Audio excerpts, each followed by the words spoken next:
देखो बेटा, होली जो है वो हिंदुओं का एक प्रमुख त्योहार होता है। सबको पता है ना कि होली पर हम लोग क्या करते हैं, रंग खेलते हैं। रंग खेलते हैं ना, और रंग खेल और क्या क्या करते हैं, गुजिया खाते हैं, गुजिया खाते हैं ना। तो होली 2 दिन का त्योहार होता है, जिसमें एक दिन क्या करते हैं, होलिका दहन होता है, और उसके दूसरे दिन हम क्या करते हैं, रंग खेलते हैं, और शाम को एक दूसरे के घर जाके होली मिलने जाते हैं, और मिठाइयाँ, पापड़ और क्या कहते हैं, गुजिया वगैरह खाते हैं। ठीक। पर होली क्यों मनाई जाती है, इसकी क्या कहानी है, ये पता है किसी को कि होली क्यों मनाई जाती है? नहीं पता। तो चलो आज हम लोग जानेंगे कि होली जो हमारा त्योहार है वो क्यों मनाया जाता है। ठीक है।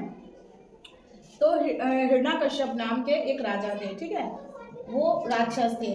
तो उन्होंने क्या किया, वरदान पाया ब्रह्मा जी से कि उनको कभी भी कोई नहीं मार सकता है। ठीक। कोई नहीं मारेगा, मतलब ना तो उनको घर के अंदर मारा जा सकता है, ना घर के बाहर मारा जा सकता है, ना आसमान पे मारा जा सकता है, ना जमीन पे मारा जा सकता है। ठीक है। ना कोई आदमी मार सकता है, ना कोई जानवर मार सकता है। ठीक है।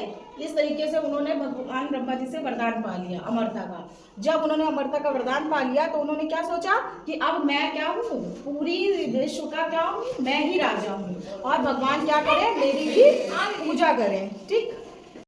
जो थे हिरण्यकश्यप, उनके जो बेटे थे उनका क्या नाम था, प्रहलाद। ठीक है। तो हिरण्यकश्यप क्या पूरे संसार को क्या कहते थे कि मैं राजा हूँ, मेरी पूजा करो। ठीक है। मैं ही भगवान हूँ। ठीक है। पर इनका जो बेटा था वो क्या था, भगवान विष्णु का भक्त था। तो इस चीज में जब इन्होंने अपने बेटे से कहा कि तुम्हारा तो मैं ही भगवान हूँ, मैं ही पूरे संसार का भगवान हूँ, तो तुम मेरी पूजा क्यों नहीं करते?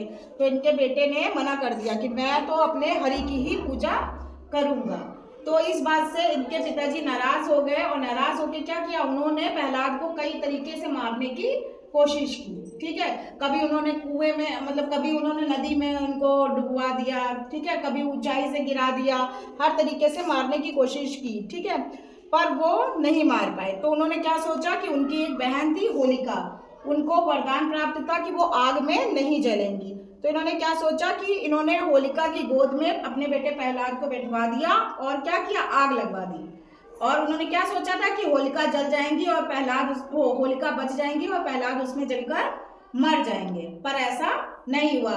भगवान हरि की कृपा से क्या हुआ, होलिका जल गई और प्रहलाद बच गए।